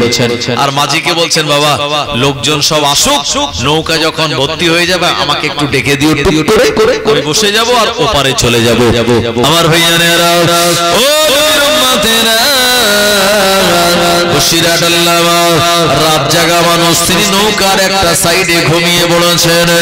এরপরে আকাশ পরিষ্কার, বিরাট ঝড় পানি, কোনো আবহাওয়া ওয়েদার এমন নয়, শুকনো ওয়েদারে আবহাওয়ায় খানিকক্ষণ পর নৌকার মাঝি বলে বিরাট একটা নদীতে ঢেউ উঠলো, এমন বিরাট বড় ঢেউ, এই ঢেউয়ের কারণে নৌকাটা টলমল টলমল করে, অথচ ওয়েদার ভালো, আকাশে সূর্য আছে, এমন করে হাওয়া তেমন বয় না। হঠাৎ করে নদীতে এত ঢেউ কেন? নদীতে এত ঢেউ ওঠার কারণ কি? মাঝি নিজেও এটা বুঝতে পারে না।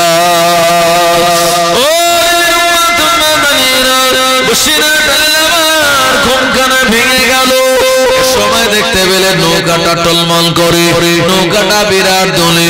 বসিরহাট আল্লামা দেরি না করে আমার ভাইজানেরা তিনি তানার হাত দুটো গুটিয়ে নিয়ে ওই পানির ভিতরে তিনি তানার হাত দুটো প্রবেশ করিয়ে দিলেন। আর হাত দুটো পানির ভিতরে প্রবেশ করানোর খানিকক্ষণ পর ওই নদীর সব ঢেউটা এক নিমিষে বন্ধ হয়ে যায়। আরো জোরে বলেন সুবহানাল্লাহ। সময় মানুষগুলি মানে নৌকা যারা প্যাসেঞ্জার তারা অবাক হয়ে গেল, কি ব্যাপার, এই নৌকাতে শুকনো ওয়েদারে এত বিরাট ঢেউ। আর বসিরহাট আল্লামা তিনি হাত দুটো পানির ভিতরে দিলেন, আবার ঢেউটা বন্ধ হয়ে গেল। মাঝি বলল, হুজুর ব্যাপারটা আমায় একটু খুলে বলা লাগবে। বসিরহাট আল্লামা বললেন, বাবা মাঝি, নৌকাটা চালিয়ে ওই পারে চলো, সব কথা শুনে দরকার নাই। ওই মাঝি বলল, হুজুর দীর্ঘদিন ধরে আমি নৌকা চালাই, আমি মাঝি, আমার জীবনে এমন ঘটনা কোনোদিন ঘটে নাই। এই ঘটনাটা ঘটার পর আমার জানতে বড় মন চায়, হঠাৎ করে এমন কেন ঢেউ উঠলো? আর আপনি পানির ভিতরে হাত দিলেন, এই ঢেউটা বন্ধ হয়ে গেল, কারণ একটু আমায় বলা লাগবে। সময় বসিরহাট আল্লামা বললেন, বাবা মাঝি, এই কথাটা সবার সামনে বলা যাবে না, এই কথাটা আমি তোমায় একা পার্সোনাল বলতে পারি, তবে নৌকাটাকে ওপারে নিয়ে চলো। নৌকা যখন ওপারে নিয়ে গেল, আর সময় যখন প্যাসেঞ্জারেরা নৌকা থেকে নেমে পড়লো, ওই মাঝি তখন বলল, হুজুর একবার আপনি আমায় বলুন এমনটা কি করে সম্ভব হলো? বসিরহাট আল্লামা বললেন, এ বাবা মাঝি,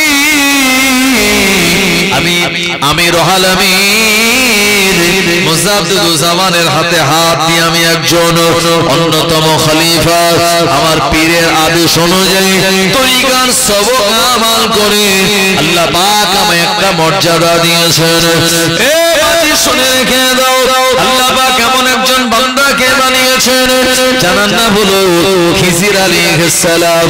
আমার আল্লাহ জানাকে ক্ষমতা দিয়েছেন, হাওয়ায় চলতে পারে, পানির ভিতরেও চলতে পারে, এবং আমার আল্লাহ পাক কিয়ামত পর্যন্ত এই দুনিয়ার বিভিন্ন প্রান্তরে ঘোরানোর মতো আমার আল্লাহ সক্ষমতা তানায় দিয়েছেন। এই কারণে আমি রোহাল আমিন এক জায়গা থেকে আরেক জায়গায় জলসায় যাই। নদীর উপরে নৌকাতে উঠে পড়ার পর খিজির আলাইহিস সালাম আমার সঙ্গে দেখা করার জন্য বিচলিত হয়ে পড়ল। এজন্য নৌকাতে বিরাট বড় ঢেউ তুলল, আর আমি রোহাল আমিন আমার ঘুম ভেঙে গেল। আমি আমার হাত দুটো আর নদীর পানির ভিতরে দিলাম।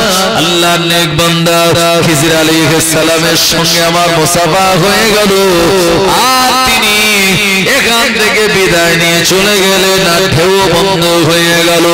একবার প্রাণ খুলে বলুন সুবহানাল্লাহ। আমার ভাইয়ানেরা, সেই বসিরহাট আল্লামা জানাকে আল্লাহ এত বড় নিয়ামত করেছিলেন। আপনারা সেই বসিরহাট সাব ডিভিশনের মানুষ, আপনাদেরও কপাল ভালো, নসিব ভালো, এমন এলাকার মানুষ আল্লাহ আপনাদেরকে বানিয়েছেন। বসিরহাট আল্লামাকে মানেন তো আপনারা ভাই? জি, যিনি বিরাট বড় একজন আল্লাহর নেক বান্দা ছিলেন, যিনি মরণের পরে কবরের ভিতরে জিন্দা ওলিয়া উলিয়ারা তার ব্যাপারে বলেছেন। আমার ভাইজানেরা, বসিরহাট আল্লামার জীবনী আপনি পড়ে দেখবেন, আপনার গায়ের লোম খাড়া হয়ে যাবে। ফুরফুরা শরীফের মুজাদ্দিদুজ্জামান দাদা হুজুর পীর কেবলা রাহমাতুল্লাহ আলাইহির সঙ্গে বাংলাদেশে গিয়েছিলেন, আর দিনের বেলা মাহফিল ছিল। এই সময় মুজাদ্দিদুজ্জামান তিনি বললেন, বাবা তোমরা সব বসে যাও, আমি কোরআন ও হাদিস অনুযায়ী কিছু আলোচনা করব। এখন কিছু আপনার বদমাইশ লোক, মানে যারা দাদা হুজুরকে আসলে মানে না, বসিরহাট আল্লামাকে মানে না, এরা কিছু প্রশ্ন সব লিখে এনেছে, কঠিন কঠিন প্রশ্ন, যে বাংলার আবু বকর কত বড় আলেম, আমরা একটু সবাই চেক করে দেখব। এখন প্রশ্নগুলো এনে বলছে, হুজুর আমাদের কিছু প্রশ্ন আছে, তার জবাব দিতে হবে। এই সময় মুজাদ্দিদুজ্জামান বলেন, বাবা তোমরা বসো, তোমাদের সব প্রশ্নের জবাব আমি দিয়ে দেব। এখন যারা প্রশ্ন সব সিরিয়ালি 1 নম্বর 2 নম্বর 3 নম্বর করে নিয়ে গেছে, চিন্তা করছে যে আমরা এই প্রশ্নগুলো বলবো, তারপরে আবু বকর জবাব দেবে। এইজন্য প্রশ্নটা তারা পকেটে নিয়ে বসে আছে। আমার ভাইজানেরা, ও ফুরফুরা শরীফের মুজাদ্দিদুজ্জামান মাহফিলে উঠে তিনি আর ওই এক এক করে সিরিয়াল অনুযায়ী তাদের প্রশ্নের জবাব দিয়ে ওয়াজ করা শুরু করলেন। বাবা 1 নম্বর প্রশ্ন হলো এই, তার জবাব হলো এই। 2 নম্বর প্রশ্ন হলো এটা, জবাব হলো এমনটা। 3 নম্বর প্রশ্ন হলো তোমাদের, তার জবাব হলো এই। এভাবে করে প্রশ্নের সিরিয়াল ধরে ধরে ফুরফুরা শরীফের মুজাদ্দিদুজ্জামান আমির শরিয়ত আলা হযরত দাদা হুজুর রাহমাতুল্লাহ আলাইহি সব জবাবগুলি তিনি দিয়ে দিয়েছিলেন। এরপরে বাংলাদেশের সাধারণ জনগণেরা অবাক হয়ে গেল, আলেমরা অবাক হয়ে গেল। এখন আমরা প্রশ্নটা তানার হাতে দিই না, অথচ সিরিয়াল অনুযায়ী কেমন করে এটা বলতে পারলেন। আমার আল্লাহ পাক তাকে ইলমে বাতিনি চোখ দিয়েছিলেন, এই কারণে তিনি বলতে পেরেছিলেন। আমরা ছোটবেলায় পড়েছিলাম, একে চন্দ্র মানে একটা চাঁদ, 2 পক্ষ, 3 নেত্র মানে 3টে চোখ, নেত্র মানে চোখ। কিন্তু আল্লাহ পাক আমাদের দুনিয়ায় পাঠানোর আগে মায়ের পেট থেকে 2টো চোখ নিয়ে পাঠিয়ে দিয়েছে। 3 নম্বর চোখটা এটা আমার আল্লাহ এমনি দেন না, তাহাজ্জুদের নামাজ আদায় করে, আওয়াবিন পড়ে, চাষ পড়ে, সালাতুত তাওবা, সালাতুত তাসবিহ, সালাতুল হাজাত, সালাতুল ইস্তিখারা নামাজ আদায় করে এই রকম ইলম হাসিল করা লাগে। ও শেষ হয়ে গেল, হুজুর বলেন বাবা আসরের নামাজ আদায় করা হবে। আর আসরের নামাজ হলো গুরুত্বপূর্ণ নামাজ, যে নামাজ সম্পর্কে প্রিয় নবী বললেন, মান তারাকা সালাতিল আসরি ফাকাদ হাবিতাত আমালুহু, যে ব্যক্তির আসরের নামাজ ছেড়ে গেল, ওই ব্যক্তির সারা দিনের আমল যেন বরবাদ হয়ে গেল। এই সময় বসিরহাট আল্লামা এ মজলিসে মুজাদ্দিদুজ্জামান বললেন, এ বাবা শ্রোতা মণ্ডলীরা, তোমাদের যাদের ওযু নাই ওযু বানিয়ে নাও, আসরের নামাজ হবে খোলা ময়দানে, আর এই নামাজের ইমামতি করবেন আমার সঙ্গে আসা বড় মাওলানা। বলেন, শরীয়তের মসলা হলো, আপনি যদি আপনার বাড়ি থেকে 48 মাইল তথা 78 কিলোমিটার চলে যান, আর 15 দিনের আগে বাড়ি আসার নিয়ত রাখেন, তাহলে শরীয়ত অনুযায়ী আপনি মুসাফির। আপনি যোহর, আসর, এশা 4 রাকাত ফরজ নামাজ 2 রাকাত করে পড়বেন, আপনি কসর পড়বেন। আর আপনি যদি ইমামতি করেন, তাহলে মুসাফির ইমাম হলে সে 2 রাকাত পড়বে আসর, যোহর, এশার নামাজ, আর বাকি যারা মুসল্লিরা মুকিম তারা 4 রাকাত নামাজ কমপ্লিট করবে। আর মুসাফির যদি জামাতে আদায় করে নামাজ, তাহলে সে 4 রাকাতই পড়ে নেবে। আমার ভাইজানেরা, এখন এই বাংলাদেশের আলেম ওলামা বলছে, বসিরহাট আল্লামা উনি তো হলেন মুসাফির মানুষ, উনি যদি ইমামতি করে আসরের নামাজ, তাহলে তো 2 রাকাত পড়বে, আর আমরা আবার পরে 2 রাকাত পড়বো। কিন্তু শরীয়তের মসলা হলো, মুকিম ইমাম যদি থাকে, মুসাফির ইমামতি করতে পারবে না। তাহলে আমরা মুকিম ইমাম আছি, আর আমাদের ইমামতি করতে না দিয়ে বসিরহাট আল্লামাকে কেন ইমামতি করতে দেয়া হবে? আমার ভাইয়ারা, ও উম্মতেরা মুজাদ্দিদুজ্জামান বললেন ইলমের জ্ঞান অনুযায়ী আমি তোমাদেরকে বলি আজকে সব থেকে আমার পরিযোগ্য ব্যক্তি হলো বসিরাত আল্লামা দুরূদ শরীফ আল্লাহুম্মা আচ্ছা কমিটির ছেলেটা বলছে কি আপনি একটু বলেন যে এই ওয়াজটা যত সময় থাকেন হ্যাঁ অবশ্যই তাহলে একটু দোয়া করুন হ্যাঁ ঠিক আছে দুরূদ শরীফ আল্লাহুম্মা সাল্লি আলা সাইয়্যিদিনা ওয়া আলা আলি সাইয়্যিদিনা या नबी मोहम्मद या रसूल मोहम्मद तुमी मोर शाफायात तुमी मोर शाफायात पिले दीदार একটিবার তোমাকে খোদার কসম কলিজার মায়া দিয়ে তখন ধোয়াবো তোমার কদম ওয়াইস করুনি দেখেনি ভাঙে ইশকে সকল দাগাত তুমি মোর শাফায়াত তুমি মোর শাফায়াত ইয়া নবী মুহাম্মদ ইয়া রাসূল মুহাম্মদ তুমি মোর শাফায়াত তুমি মোর শাফায়াত কোরআন দেখ 101 আল কোরআনে নবীর নাম দুটি কম আল্লাহর নাম 99 গিয়ে থাম কুসুমবিহীন দেখো ডিম এর পাবে না কোনো স্বাদ তুমি মোর শাফায়াত তুমি মোর শাফায়াত ইয়া নবী মুহাম্মদ ইয়া রাসূল মুহাম্মদ তুমি মোর শাফায়াত তুমি মোর শাফায়াত আল্লাহুম্মা সাল্লি আলা সাইয়্যিদিনা ওয়া আলা আলি সাইয়্যিদিনা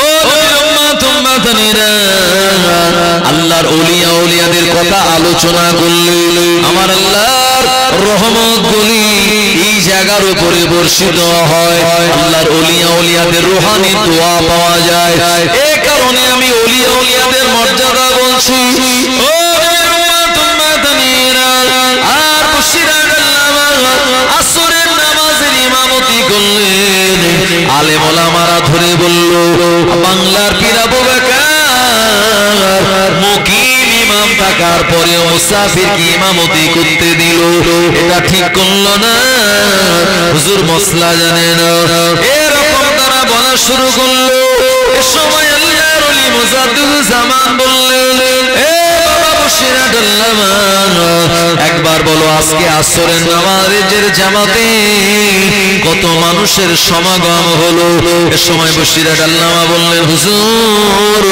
আজকে আসরের নামাজের জামাতে ৯৯৯৯ জন মানুষের সমাগম হয়েছে আরো জোরে বলেন সুবহানাল্লাহ এ সময় বাংলাদেশের আলেমেরা বলল এ ঢাকা ময়দানের জনগণ কেউ তোমরা চলে যাবে না এখানে সব এক এক করে মানুষ গোনা হবে ওখানে গণনা করা শুরু হয়ে গেল আমার ভাইজানেরা 100 200 500 1000 1500 করে গুনতে গুনতে দেখা গেল ওই মজলিসে যত মানুষ এসেছিল তাদের সংখ্যাটা হলো ৯৯৯৯ জন আরো জোরে বলেন সুবহানাল্লাহ এ সময় তার অবাক হয়ে গেল এরা বলল এটা কি করে সম্ভব বসিরাত আল্লামা কেমন করে বলতে পারলেন মুজাদ্দিদুজ্জামান বললেন ও বাবা বড় মাওলানা একবার বলে দাও এক সংখ্যাটা তুমি কেমন করে বলতে পারলে সময় বসিরাত আল্লামা বললেন এ বাংলাদেশের আলেমেরা আজকে আসরের নামাজের জামাতে ফুরফুরা শরীফের মুজাদ্দিদুজ্জামান থাকার জন্য এই বিরাট বড় জামাতকে আমার আল্লাহ কবুল করে নিয়েছে কবুল করে নেওয়ার পর এদের সংখ্যা কত আল্লাহর ফেরেশতারা আসমানে লিখে দিয়েছে আর আমি রব্বুল আলামিন দুনিয়া জমিন থেকে আসমানের দিকে তাকিয়ে দেখে দেখে আমি সংখ্যাটা তোমাদের কাছে বলে দিয়েছি। আরো জোরে বলেন সুবহানাল্লাহ। এজন্য আল্লাহর ওলি জানা হয়, আল্লাহর দেওয়াই নিয়ামতের চোখ উপরের দিকে তাকালে পরে আমার আল্লাহর আসমান পর্যন্ত তাদের নজরটা চলে যায়। কবরের ধারে গিয়ে কাশফুল কবর সবক আমাল করলে পরে কবরের হালাত কেমন, কবরবাসী কি অবস্থায় রয়েছে আমার আল্লাহ ওলি বান্দাদের ওই ইলমে বাতিনের চোখের মাধ্যমে দেখিয়ে দেন। আরো জোরে বলেন সুবহানাল্লাহ। আমার ভাইজানেরা, আজকে আমার কাছে একটা এই চিরকুট দিয়ে একটা রিকোয়েস্ট করেছে যে হুজুর আপনি একটু হুজুরের একটু আলোচনা করুন। আমার ভাইজানেরা, সময় খুব বেশি আমার হাতে নেই, কারণ আজকে একটু ভুল বোঝাবুঝি হওয়ার জন্য আমার মানে প্রেসানির ভিতরে আজকে একটু, কারণ এই আজকের দিনে আমাকে অনেক আগে থেকে দাওয়াত করে রেখেছিল আপনার সেই কোলাঘাট থেকে আরো প্রায় 10 কিলোমিটার ভিতরে মেদিনীপুরের একটা জায়গায়। এখন যে দাওয়াত করেছে সে বেচারা আমার বন্ধু লোক, একই সঙ্গে আমরা ফুরফুরা শরীফ মাদ্রাসায় পড়াশোনা করেছি। এখন আমি বলেছি ভাই ঠিক আছে পরে লিখবো কোন দাওয়াতটা। এখন সেই দাওয়াতটা যে কোনো প্রকারে আমার ওই পুরনো খাতা থেকে আমি নতুন খাতায় তুলতে ভুলে গেছি। এখন এই ফাল্গুন মাসের 2 তারিখটা গ্যাপ ছিল, তারপরে একজন মাওলানা সাহেব ভাই আমার ফোন করলো, আমি বললাম ঠিক আছে ভাই ফাঁকা আছে, অসুবিধা নেই, দাওয়াতটা নিয়ে নিয়েছি। গত 4 দিন আগে আমার ফোন করে বলছে ভাই সেই আগামী শনিবার জলসাটা ঠিক আছে তো? আমি বলছি ভাই জলসা ঠিক তো আমার মনে পড়ছে না। বলছে সেই দাওয়াত করেছিলাম, পুরনো খাতা খুলে দেখি হ্যাঁ সত্যি তো দাওয়াত করা। আবার এদিকে কেফায়েত কাটি গ্রামে এই ভাইয়েরও আমি কথা দিয়ে ফেলেছি, সুতরাং এটা বিরাট সমস্যা। তারপরেও আমি ভাইকে বললাম যে ভাই যেহেতু কথা দিয়েছি দাওয়াত নিয়েছি, তাই আমি শত কষ্ট হলেও আমি আপনাদের ওই জলসাতে একটু অ্যাটেন্ড করব। তারপর এখান থেকে আমায় যেতে হবে সেই কোলাঘাটে, ওখানে আমার ভাইজানেরা টাইম ছিল 12টায়, আমি বলে কয়ে ওই টাইমটা আমি 1টার পরে নিয়েছি। যেই হোক মাঝখানে 2-2.5 ঘন্টা সময়, এর ভিতরে আমাকে অত দূর পর্যন্ত পৌঁছাতে হবে, সুতরাং আমি খুব বেশি সময় আপনাদের কাছে নেব না। যেহেতু রিকোয়েস্ট করেছে তাই আমি আপনাদের কাছে আলোচনা করব। ফুরফুরা শরীফের এই দাদা হুজুরের টোটাল সন্তানাদি ছিল 38 জন। কতজন? 38 জন, কিন্তু আমরা 5 জন হুজুরকেই চিনি, বড় হুজুর থেকে ছোট হুজুর। আমার ভাইজানেরা এই 38 জন সন্তানাদি তারা ছিলেন, কিন্তু ছোটবেলায় দাদা হুজুরের সব সন্তানগুলি ইন্তেকাল করছিল। দাদা হুজুর প্রথম হজে যায় বাংলা 1309 সালে, দ্বিতীয়বার হজে গিয়েছিল বাংলা 1330 সালে, আর দাদা হুজুরের ইন্তেকাল হলো বাংলা 1339 সালে। আমার ভাইজানেরা এই প্রথমবার তিনি হজে গিয়ে বাংলা 1309 সালে কাবা বাইতুল্লাহর গিলাফ ধরে আল্লাহর কাছে দোয়া করেছিলেন, ও রব্বুল আলামিন আল্লাহ, ও আপনি আমায় সন্তান দেন, কিন্তু এই সন্তানগুলি তারা ছোটবেলায় সব ইন্তেকাল করে। আল্লাহ পুত্র সন্তান হলো বংশের বাতি, বংশের আলো। আল্লাহ পাক আপনি আমায় সন্তান দিন এবং তানাদের লম্বা হায়াত দান করুন। মুজাদ্দিদুজ জামানের এ বাংলা 1309 সালে প্রথমবারে হজে গিয়ে দোয়া চাওয়ার কারণে কাবা বাইতুল্লাহর গিলাফ ধরে দোয়া আমার আল্লাহ কবুল করে নিয়েছিলেন। মুজাদ্দিদুজ জামান হজ থেকে ফিরে আসার পর আমার আল্লাহ রাব্বুল আলামিন তানার ঘরে একটি পুত্র সন্তান দিলেন। মুজাদ্দিদুজ জামান তার নাম রাখলেন আব্দুল হাই। ও আমার ভাইয়েরা, তারপরে মেজলা হুজুর, তারপরে সাজলা হুজুর, তারপরে নোয়া হুজুর। এই 5 হুজুরের ভিতরে যিনি নোয়া হুজুর, ইনি এমন একজন আল্লাহর ওলি বান্দা ছিলেন, দুনিয়ার জমিনে যখন ভূমিষ্ঠ হয়েছিলেন এই ছেলেটা পুরো মরা হয়েছিল। আল্লাহর ওলি মুজাদ্দিদুজ জামান তিনি আর সংবাদ পেলেন ফজরের নামাজের আগে আমার ঘরে একটা পুত্র সন্তানের আবির্ভাব হয়েছে, কিন্তু পুত্র সন্তানটা মরা। এই ছেলেটা নড়ে না, চড়ে না, এই ছেলেটা কান্নাকাটি করে না। বাড়ির ভিতরে মহিলারা, দাদি আম্মারা কান্নাকাটি করে। আল্লাহ একটা ছেলে দিয়েছে, কিন্তু ছেলেটা তো মারা। মুজাদ্দিদুজ্জামানের কাছে সংবাদ দেওয়া হলো। হুজুর সংবাদ শোনার পর বিচলিত হলেন না এবং দাফন কাফনের কোনো ব্যবস্থা করলেন না। ও জোয়ানেরা, যুবকেরা, মুজাদ্দিদুজ্জামানের উপরে কেউ কথা বলতে পারছে না। সময় পেরিয়ে যায়, বেলা বেড়ে যায়, জোহরের নামাজের সময় হয়ে গেল, জোহরের আযান হয়ে গেল, নামাজও হয়ে গেল, কিন্তু না না না, জানাজা দাফন কাফনের ব্যাপারে মুজাদ্দিদুজ্জামান কোনো কথা বলেন না। বাড়িতে দাদি আম্মারা ছেলেকে একটা সাদা কাপড় দিয়ে চাপা দিয়ে রেখে দিয়েছে মরা মনে করে। ও বাবাজি গনেরা, তারা জীবনের ভেতরে লেখা আছে আসরের নামাজের সময় যখন হয়ে গেল, এই সময় ফুরফুরা শরীফের মাটির মসজিদ আজও যেটা রয়েছে, যেখানে মাইকে আজান হয় না, ওখানে মুখে আজান হয়।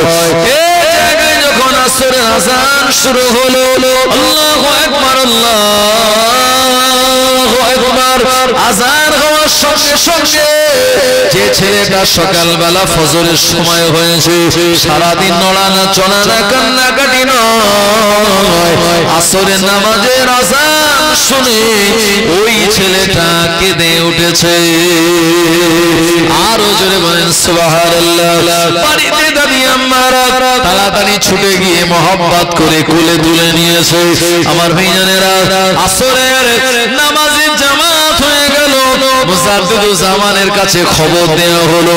আল্লাহর ওলি মুজাদ্দিদুজ্জামান শুনে মুচকে হেসে বলেছিলেন, হে আমার পরিবারের লোকেরা, শুনে রেখে দাও, আমার আল্লাহ মান্য বেটাকে বিরাট দরওয়াজার ওলি করে এ দুনিয়ার জমিনে পাঠিয়ে দিয়েছে।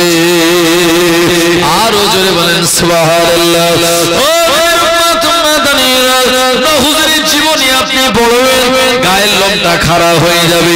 আমরা জিনেদের দেখে ভয় পাই, আর হুজুরের অসংখ্য জিন মরেছিল। আমার মেয়েরা, শুধু তাই নয়, আমরা মাজার জিয়ারত করার সময় বলি, আসসালামু আলাইকুম ইয়া ওলি আল্লাহ। না হুজুর, এই মাজারে গিয়ে সালাম দিয়ে যতক্ষণ জবাব না পেতেন, ওই মাজারবাসী থেকে রুহানি দোয়া যতক্ষণ না নিতেন, ওই মাজার ছেড়ে তিনি আসতেন না।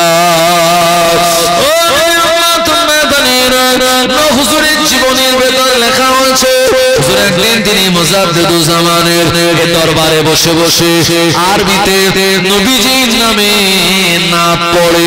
এমন সময় মুজাদ্দিদুজ্জামানের দরবারে কিছু মুহিব্বিন ছিল।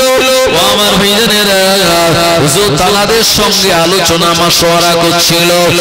হুজুর এক কোণায় দাঁড়িয়ে দাঁড়িয়ে নবীজির সামনে আরবিতে নাত পড়ে, এই নাত পড়ার কারণে মুজাদ্দিদুজ্জামানের কথা বলায় ডিস্টার্ব হয়।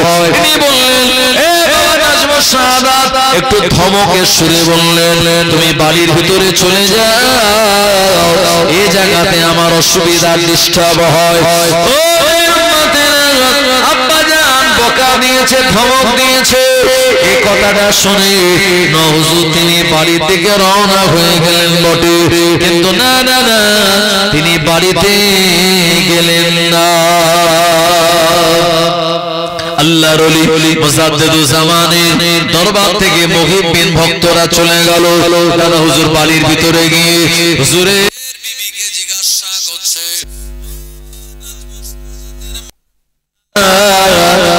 বেটা কোন জায়গায়? সময় দাদি আম্মা বললেন, বেটা তো আপনার সঙ্গে বাইরে গিয়েছিল দরবারে, এখনো তো আসে নাই। দাদা হুজুর চিন্তায় বললেন, কি ব্যাপার, কোথায় গেল আমার বেটা?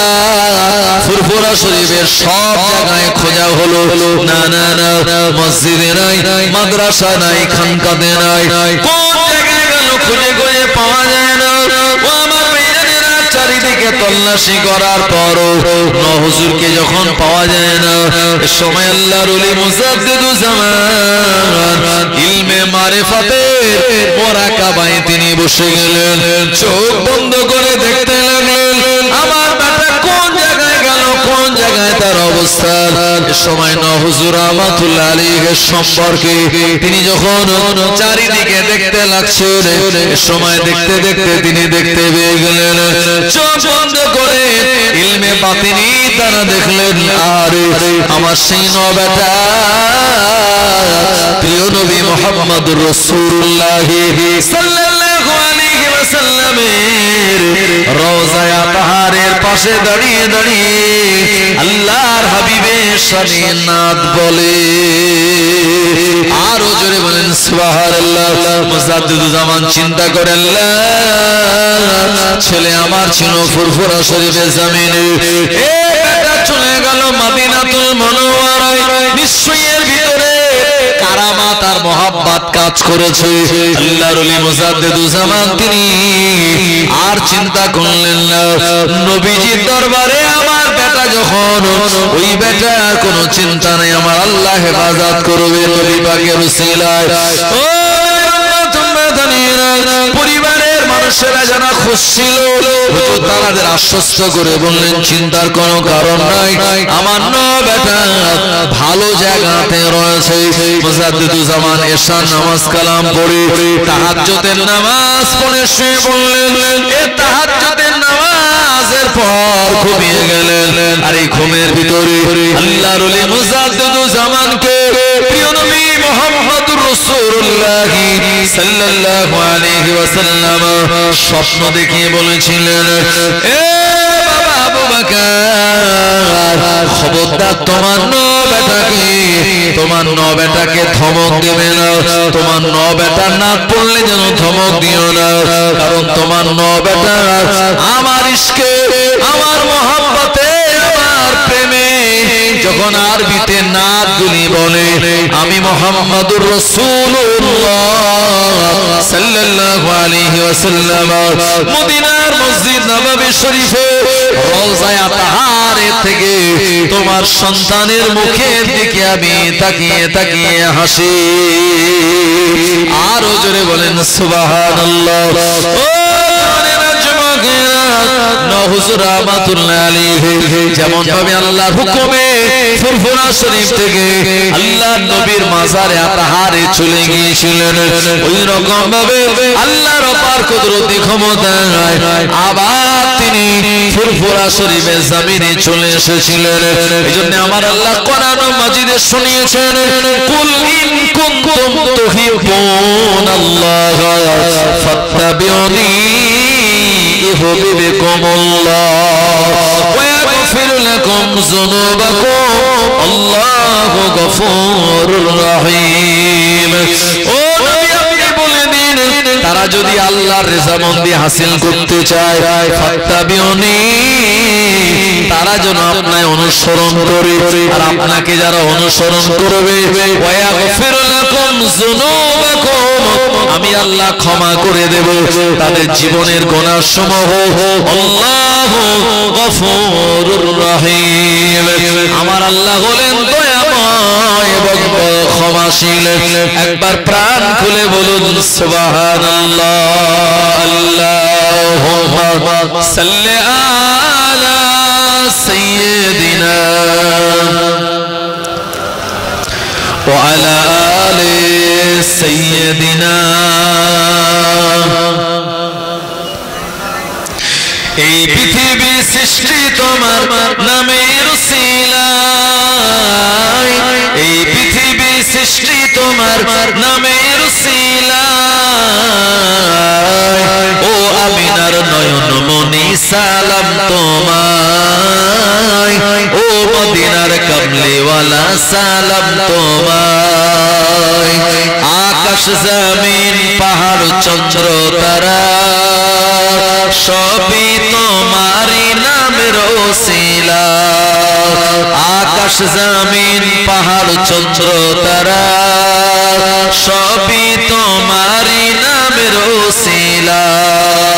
তোমার নামে পড়লে দরুদ হৃদয় যে জুড়ায়, তোমার নামে পড়লে দরুদ হৃদয় যে জুড়ায়, ও আমিনার নয়ন মনি সালাম তোমায়, ও মদিনার কমলিওয়ালা সালাম তোমায় কি নূর পাঠাইলেন খোদা এ ধরায় যাহার রোশনীতে আধার লুকায় তোমার ওসিলায় শান্তি নামে অশান্ত এ ধরায় তোমার ওসিলায় শান্তি নামে অশান্ত এ ধরায়